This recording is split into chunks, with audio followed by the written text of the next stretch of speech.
Ayun si Mahal. Nililinis niya yung bintana kasi pipinturahan niya. Bali ito. Ito yung una yung ginawa tapos na siya. Ayun naman yung ginagawa.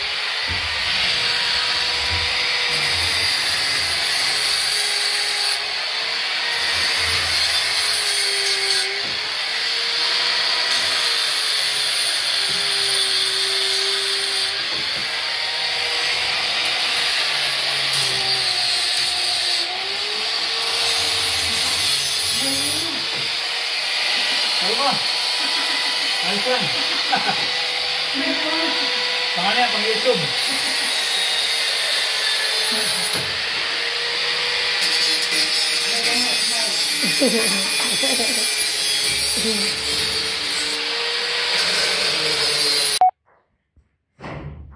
Guys, ito na nga pala guys. Tayo yung may-ari. Tumutulong na rin tayo. Voluntary lang to para mapabilis yung trabaho. Saka isa pa.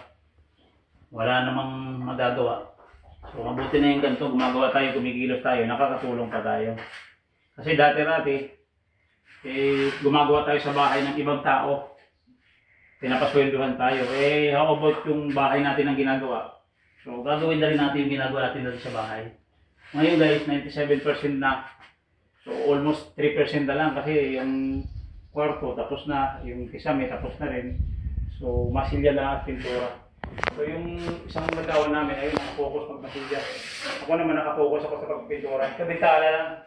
Ito lang kaya kong pinturahan guys. Hindi naman tayo pintur. Pinturan lang tayo.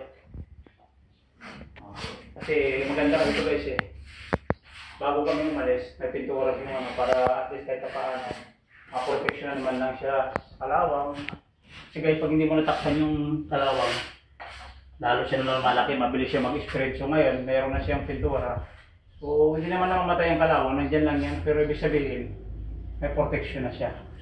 Yun ang purpose nito. Saka para gumanda-ganda rin, kasi guys, magaspang So, ginamitan natin ng grinder yung pinakinis. Sabay ni Liha. Tapos ayun guys, yung isang pinto naman na may babarnisan natin yan. Yun.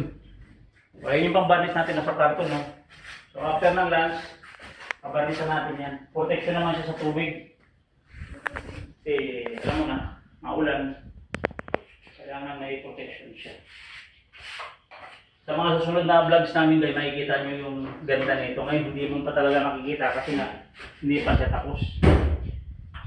So, ano pa lang to? Kumbaga, nag-uumpisa pa lang kami na tapusin siya. Hindi kasi kaya guys tapusin ng biglaan. Siyempre, unang-una, may trabaho tayo. Pangalawa, sa budget.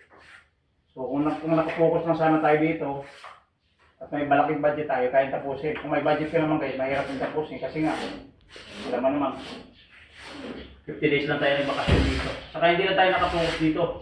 Kailangan pa natin pumunta sa ibang lugar, sa mag-anak natin, dalawin natin.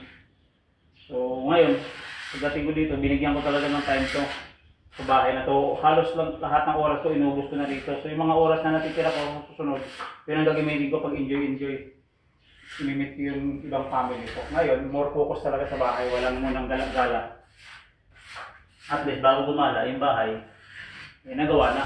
Mahirap naman guys, unahin natin yung galak kasi sa bahay natin. Yung galak, nandyan lang yan. Anytime, pwede natin gawin yan yung bahay. Ganun ako. Kita mo, di ba ako na ng halian Inuuna ko lang talaga ito kasi gusto ko matapos. Ayaw kong iwanan ito sa may. Nga pala yung bintana na pininturahan namin kanina. So tuyo na. So ang laki na ng pinagbago niya. Dati kasi yan, puro kalawang. So ginamitan ko siya ng grinder para kuminis. Kasi pangit yung pipinturahan mo ng direct. Kasi after matuyo yung pintura, bukol-bukol. So maduming tingnan.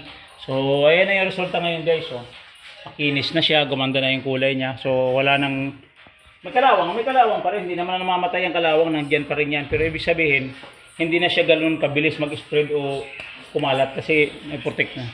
Ayan o. Ito rin yung isa guys o. Tapos na. Nandun din yung isa. So bali, 4 na bintana yan. Pininturahan lang natin. 3 lang kasi yung isa. Tatanggalin yun Palagi na hollow block ko. Ayan o. Diba? Ang ganda na. Parang bago na siya. Ayan. Ganda na siya.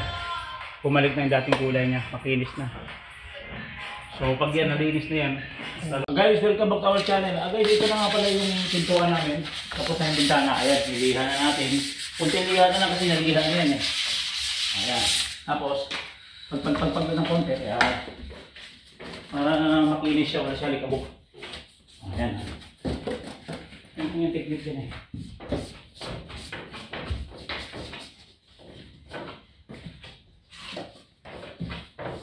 Ayan guys. Ito na. Applyan na natin siya ng mapol.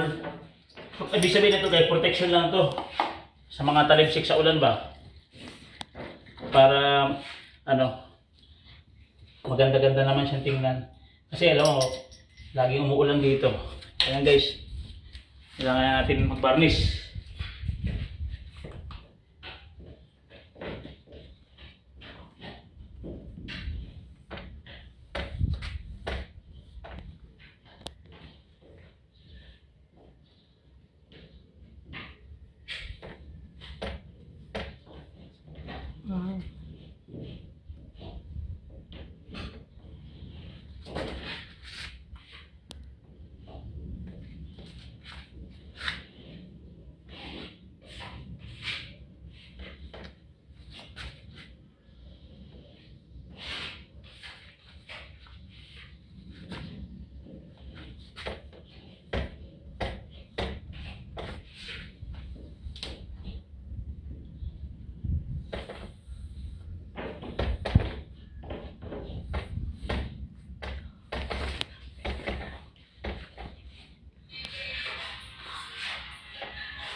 So guys, dito kasi dati pwedeng bilisan kasi madadali yung doorknob natin.